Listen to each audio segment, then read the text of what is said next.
Hi everybody and welcome back to another video on the Toon Review YouTube channel, where today it is reports of another injury for another Newcastle United player. It just seems to be non-stop at the moment, but we'll come on to that a bit later in the video. Just to remind you that we will have a full international roundup on the show tonight, starting at 8 o'clock, where the main question we are asking is Southgate in or out, looking at the pros and the cons for Gareth Southgate to stay as England manager or to be fired as England manager, given the performances of late. But that's to come tonight. Now, as usual, if you do enjoy this video, guys, please do stick a like on for us. It does help us move up the YouTube search results. And, of course, if you're new and like what you see, become a part of this big family on the Toon Review and hit that subscribe button.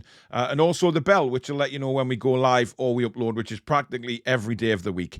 Now, moving into the video, the injury is to Chris Wood. Now, many people will think, get in, brilliant, he's injured. The harsh reality of it all is he hasn't really done anything for Newcastle. However, given the injuries to our forwards at the minute, it's not great news. And Chris Wood came off midway through the first half against Australia. After jumping for a header, he said he felt a pop in his ribs and felt very difficult to breathe and was very uncomfortable and was absolutely gutted he had to come off. Now, that's just shouts out to me, broken ribs. If that's the case, that's a few weeks out. Now, given the situation with Isak, Wilson coming back hopefully for the Fulham game. Now, if Eddie Howe wanted to start him on the bench, he's going to be very, very, well, his hand's been dealt, really. He's got to play a striker. So Wilson will probably start if Isak's not fit.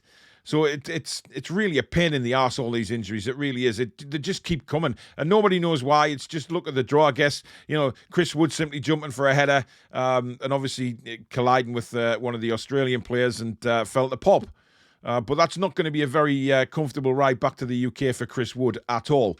But, of course, we don't know what the injury is, the severity of it or anything like that yet. But feeling a pop in your rib cage and struggling with your breathing, that screams to me of a broken rib. But only time will tell on that. But he looked very dejected when he came off. Now, on a positive note in the same game, Newcastle's potential new signing in January, Garang Kual, came on and did extremely well in the second half. Rave reports about his second half performance. And again, this is a kid who, could be a real next big thing, providing he's given the guidance, etc., from the right manager, which, of course, we know Eddie Howe is. But he is expected actually to sign for us in January. Apparently all the agreements are made, and as soon as the window opens, he'll become a Newcastle United player. Very exciting times for if you're a fan of Newcastle, because this guy can play. And at such a young age, he could really be something special for Newcastle.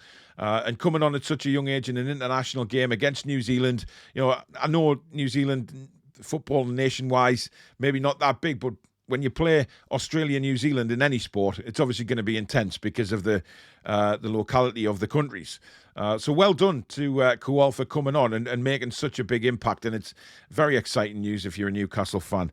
Now, Keith Downey, who we all respect, of course, as a Sky Sports News presenter, he's covered Newcastle an awful lot, especially over the last 12 to 18 months with the takeover, etc. And Newcastle United fans have got a lot of time for Keith. Now, he's stated in a recent interview that he's very surprised that Botman isn't involved more in the first team for Newcastle United. Now, he did come in because of an injury. Eddie Howe kept him on the bench, of course, for the opening game against Forest. And I could understand that because he the way Byrne and Cher played at the back end of last season was very, very good. So he wanted to go with what he knew and, well, the players that got him out the crap last season, to be honest. But Botman's come in, and when he's been in, for me, he's been fantastic. Yes, he's made a couple of ricks, but they've never boiled down to a goal. It's just that sometimes the speed of the Premier League has just got to him a little bit, where he's tried to, take a ball down on his chest and try and control it, but people have been on him in a flash. It's very, very different pace. It's very different physicality. But he seems to have dealt with it all very well. And Keith Downey doesn't understand the money we spent on him and the time it took us to get him in the first place, the fighting that we did for him. It's a little bit strange that he's not one of the first on the team sheet. I think Botman is a wonderful player. I think his passing range is incredible for a centre-back, and he's going to be one of our centre-backs for years and years to come, and a very good one at that. But it's interesting to hear what Keith had to say, because I think he reiterates what a lot of Newcastle United fans feel. They were very disappointed that Botman wasn't in the side for the Bournemouth game, and Dan Burn didn't particularly look great in that game, nor did Cher. They were a bit rocky. Now, is that because they had a few games where they weren't a partnership, and Botman came in with Shea and they looked very good together? But that's a problem that Eddie Howe's got now, and trying to keep both players happy. But for me, Botman is a better player than Dan Burn. I know Dan Burn's done very, very well for us. But, where we want to go and progression and things like that, you've got to play your best players. You've got to put the best players on the pitch. And Botman, for me, is one of those. But whether he ever goes to sort of 3 centre-backs throughout the season, he's got options there, hasn't he? Because Burn, Botman and Shea certainly could play that back 3 role. Now, onto the Newcastle United ladies team. Absolutely fabulous result yesterday. Going down to Lincoln City and thumping their team 9-1. An emphatic win for the women. And hopefully this is going to spur them on now to huge things this season in getting promotion and moving up the divisions in the ladies league, because obviously we've heard Amanda come out and say that she wants the ladies team right up there in the Super League. That's the ambition. That's why the ladies team is now under the Newcastle United flag rather than the foundation, which is fantastic. Now, just to let you know that we do have a very special show on Wednesday night at 7 o'clock. We've got Freya Bales coming on to the show to join us to talk about the Newcastle United ladies team, the team's aspirations, her personal aspirations, where she sees herself, in a few years' time, what she really wants to get out of playing for Newcastle United ladies team. So it's going to be a wonderful show. So Freya is coming on with us at 7 o'clock on Wednesday for a special, it's a special ladies show. So, we'll talk about the NUFC women and where they want to be and how they're doing so far this season. What the coaches are like to work for and things like that. Just what it's like to pull on the black and white shirt and, be part of something special, because there's no doubt about it that the women's team is going to be something special in the future, because Amanda wants it to be, and she'll do all she can to get that ladies team up the leagues as quick as possible. And finally, James Madison, the transfer that never seems to be going away at the moment, of course.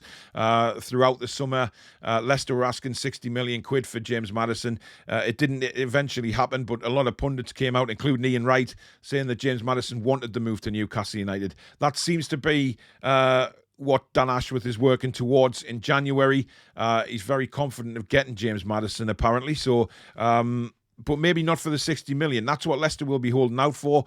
But they've got to realise that the contract situation with James Madison is going to dictate probably what the fee is going to be. And I'll be very surprised if it's still at 60 million, given the contract length that's left for James Madison. But whatever. I just want to see James Madison in a black and white shirt. I think it'd be a wonderful signing for us.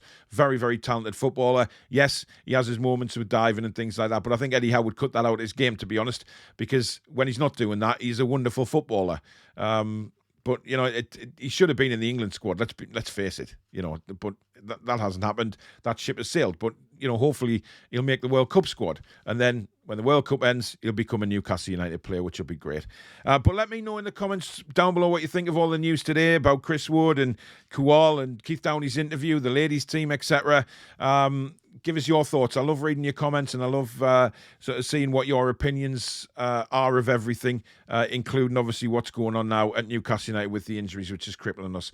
And don't forget, tonight at 8 o'clock, if you're watching this on Sunday, we've got the Southgate In or Out show, where we'll talk about Gareth Southgate and what he can bring to England for the World Cup, or what he can't bring to England for the World Cup. And also a full international roundup looking at all the other Newcastle United players involved in games over the last few days. So that should be a great show. And again, you can take part in that in the live comments, letting us know what you think of Gareth Southgate.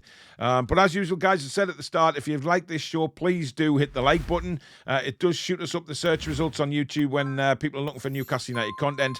And of course, if you're new and you like what you see, hit that subscribe button. It is free to do so. And also the new notification bell, which will let you know when we go live or we upload. So come on over and be part of this special channel, Newcastle United family. Lots of brilliant people subscribing, lots of excellent people in the chat on the live shows as well. Some lovely people involved in this channel. And finally, of course, keep voting for us for the Football Content Awards 2022. We've been made a finalist for the club content creator section. So I'll leave the link at the top of the description of this video. If you can't click on it, just paste it into your browser and that'll take you to the voting page. Just look for club content creator category and then you'll see Premier League. Click the menu and you'll see the Toon Review on there. So give us a vote, and thank you in advance for doing that for us. And to everyone that keeps voting for us, thank you very, very much indeed. But we'll be back at 8 o'clock tonight with the live show. Enjoy the rest of your Sunday, guys. Take care.